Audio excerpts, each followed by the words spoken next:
బిడ్డల్ని ప్రశంసించాలి, వారి కష్టాన్ని గుర్తుపట్టాలి, వారి త్యాగాన్ని గుర్తుపట్టాలి. వారు భక్తి చేస్తుంటే వారి భక్తిని బట్టి వారిని గణపరిచి మాట్లాడాలి.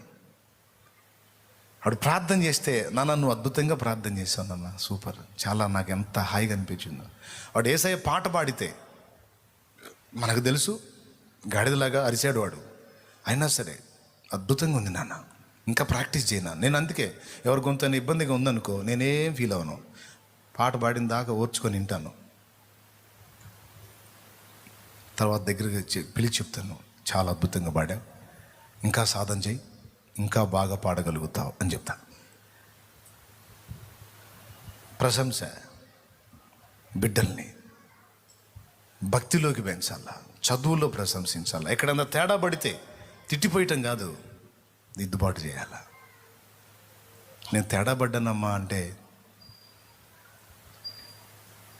ఏం చేద్దాం, మా కర్మ దరిద్రం అట్ట తగలబడ్డది అనకూడదు.